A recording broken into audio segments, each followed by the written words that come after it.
محترم سامعین، پیٹ کے امراض کے لیے جیسے پیٹ کی مرض میں سے بعض دفعہ پیچس لگ جاتے ہیں، کوئی بھی چیز کھائی فوراً واش روم چلا گیا اور پیٹ خراب ہو گیا۔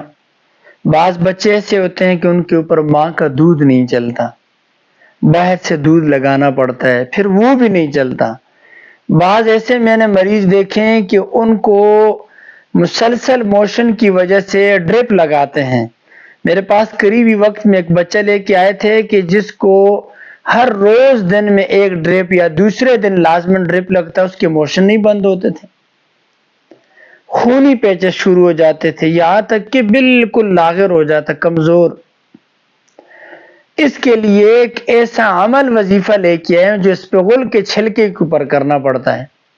اسپغول کا چھلکا ہر بازار سے ہر جگہ سے مل سکتا ہے بآسانی، ہر بندہ اس کو جانتا ہے، ہر دکان سے مل سکتا ہے بآسانی۔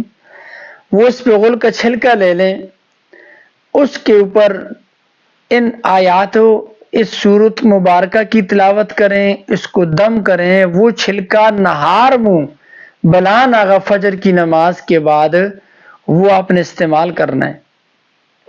آپ دیکھیں گے کچھ ہی دنوں کے اندر آپ کی جو پیٹ والی بیماری ہے، خاص طور پر موشن والی اور پیچس والی، انشاءاللہ العزیز آپ دیکھیں گے کچھ ہی دنوں کے اندر اس سے بہت بڑا فائدہ ہوگا آپ کو۔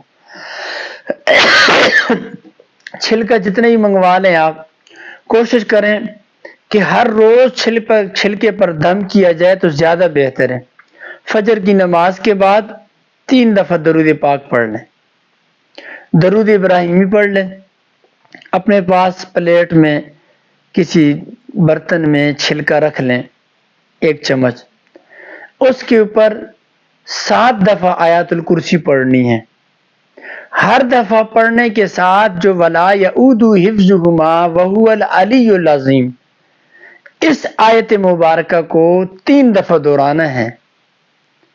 جب بھی پڑھیں 7 دفعہ مکمل کریں آیت الکرسی کو، لیکن ہر مرتبہ ولا یعود حفظہما وہو العلی العظیم وہو العلی العظیم وہو العلی العظیم، اس آیت کریمہ کو 3 دفعہ دہرایا کریں۔